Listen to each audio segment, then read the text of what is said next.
वाटेल त्यांनी जर आश्वासन दिलं किंवा तुम्हाला जसं वाटेल त्यांनी जर आज आश्वासन दिलं, उद्याचं आंदोलन तुम्ही स्थगित करणार का त्यांच्या आश्वासनानंतर? आश्वासन नको बाबा. आश्वासनावर माझ्या समाजाच्या लेकराचं पोट भरणार आहे का? माझा समाज उंचीवर जाणार आहे का आश्वासनानं? आश्वासनच त्यांनी दिलं आणि त्यांच्या शब्दाला सन्मान दिला. आणि आपण मुंबईत त्यांनी सांगितलं की 1च महिन्याचा वेळ द्या बाकीच्या कामांसाठी. आज 29 मे, 29 ऑगस्ट ते 29 मे 10 महिने वेळ दिला. कोण देऊ शकतो इतका?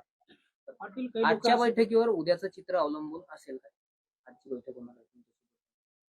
नाही, उपोषणाचं तर फायनलच आहे. मला सगळ्या विषयाची अंमलबजावणी पाहिजे. थांबायचे किती दिवस? 3 वर्ष थांबलोय, आता पण 10 महिने थांबलोय. हे साधा आकडा नाहीये. 10 महिन्याच्या काळात माझ्या समाजाचं किती नुकसान होत आहे हे नाही बघायचं का? तुम्हाला आलं की वेळ आणि मग 10 महिन्यात काय केलं मधल्या? आताही 15 दिवस होते. 16 मे पासून 30 मे पर्यंत तुमच्या हातात 16 दिवस होते. तुम्ही काय केलं? मी रीतीच्या बाहेर बोलत नाही, मी कायद्याच्या बाहेर बोलत नाही. सगळे संकेत पाळतोय, सगळ्या नियमात आहे. मी का माघार घ्यायची? माझ्या समाजाने मी मागं का हटायचं? काय आवश्यक राव? उन्हात जाळून घेणं, सगळे हात पाय भाजून निघणार आहेत त्या उन्हात. हे सोपं नाहीये. बोलताना सोपं वाटतं, ऐकताना सोपं वाटतं.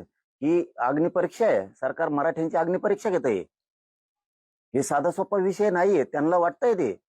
त्यांना येशीत बसतायत, इकडे तिकडे हिंडतायत, त्यांना या विषयाची मजा वाटते. ही लय मोठी अग्निपरीक्षा आहे आणि ही अग्निपरीक्षा मराठा समाजाची सरकारनं, देवेंद्र फडणवीसांनी नाही घेतली पाहिजे. कारण ह्याच मराठ्यांनी त्यांना सत्तेवर बसवलंय आणि त्यांनाच आता उन्हातानात होरपाळणार का तुम्ही?